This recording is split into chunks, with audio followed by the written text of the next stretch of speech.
I'm not really here to grill you. I want to... No worries. Yeah. So first things first, Peter Thiel, he's a complete bitch.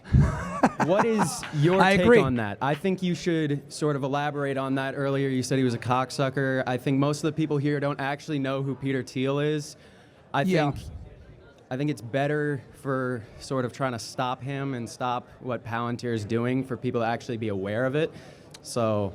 Yeah, what's your so take? I mean, I'll kind of quickly go through this, but he's from the PayPal mafia, Palantir. He's alongside Alex Karp, one of the founders, and the guy is a bumbling idiot. He can't say anything really. Anytime he's asked tough questions, whether it's about what's going on in Israel because that software is being used to kill a bunch of innocent people, Lavender with Palantir, and then the Palantir software itself is incredibly invasive software, which I've actually used myself when I worked in the government. And, it collects a bunch of information, and we are going to be under, an AI-controlled world at some point because it's becoming more and more invasive and becoming more and more powerful. And make no mistake about it, J.D. Vance being vice president is what's going to usher that tech world, Silicon Valley. I mean, that's the big reason why they brought J.D. Vance in, was because of bringing that tech money in. So I do think that it's a problem for sure. And Peter Thiel is not someone who is he's not our friend. I'll say that. Yes. Okay.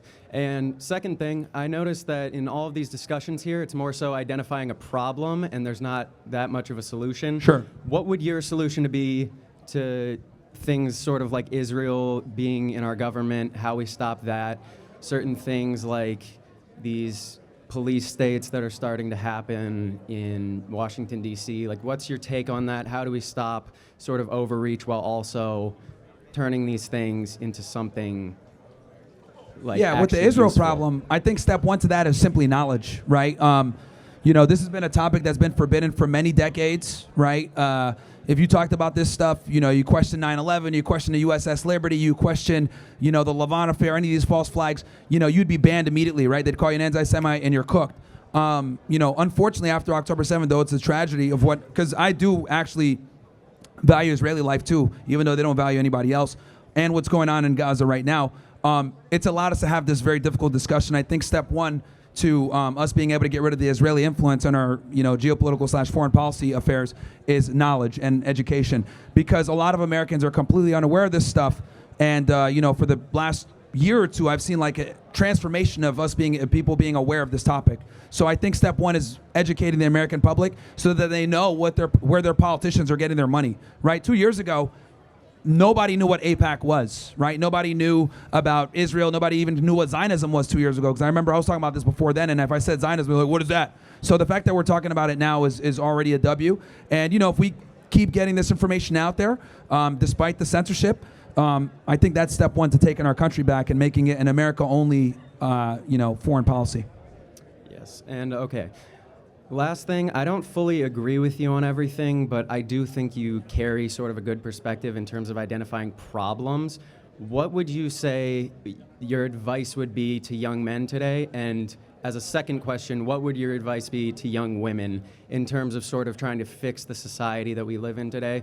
There's clearly problems. It's in every facet of life, but I just want you to say what specifically like an actionable plan. And I'll give actual constructive advice here instead of just triggering women, because I know they get mad. So I think for men need to be as competent as possible, right? I think guys need to get an education or get a trade, make as much money as they can, go to the gym, keep their looks up, be competent, be intelligent, and be in a position where you can take care of a woman and a family, right? You are the leader, you are the responsible person, you have the authority. So I think if your woman should work electively. Now for the women, look, I don't have a problem with women going to school or whatever, because I do understand that we're in a different era. It's not the 1950s, it's 2025. But I do think that women need to prioritize having a family over school and career. So if they do find a man and they do end up, because going to school will put them in line with other guys that are, that are going to be on their way up, I think they need to prioritize the family and having children, and they should be in a position where the guy is taking care of them versus, them having to work. Now, if she wants to work collectively, that's fine, but I do think that the guy's responsibility is to take care of the family, because I think kids are the most important thing, and a nuclear family thrives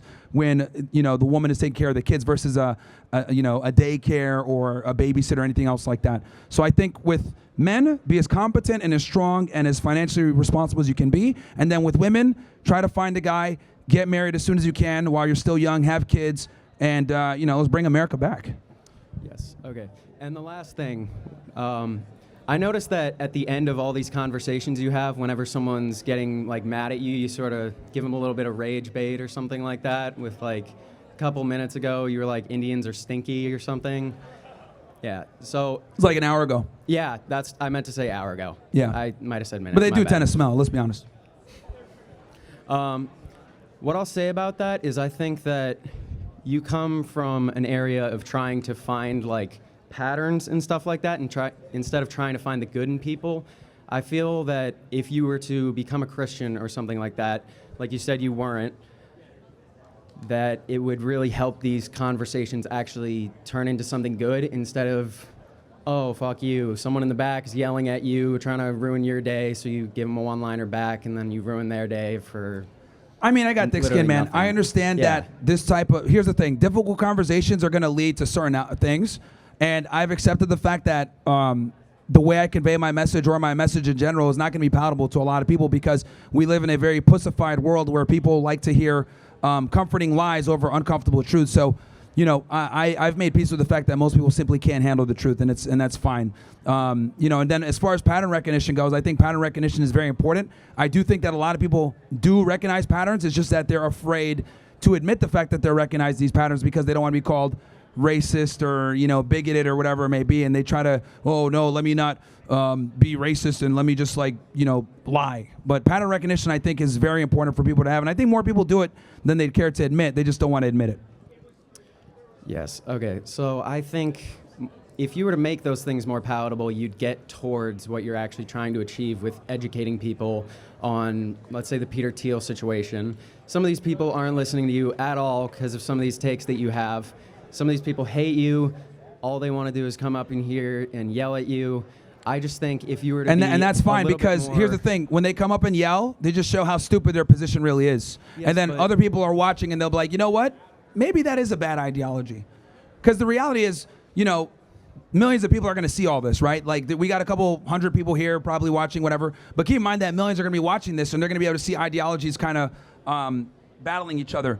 And then they can go ahead and make a decision based on what they see. And a lot of the times they tend to agree with me. And they see, damn, this is a problem because, they can't even really defend their ideology.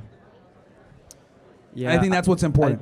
Sort of what I'm getting at is if you were to just have a little bit more of a peace-centered discussion, people would actually care about what you have to say more. I know most of these people just came here, heard your name, they hate you. But yeah, it's fine. What I'm trying to say is just have a great day, and I hope you find the Lord. No worries, man. Thank you.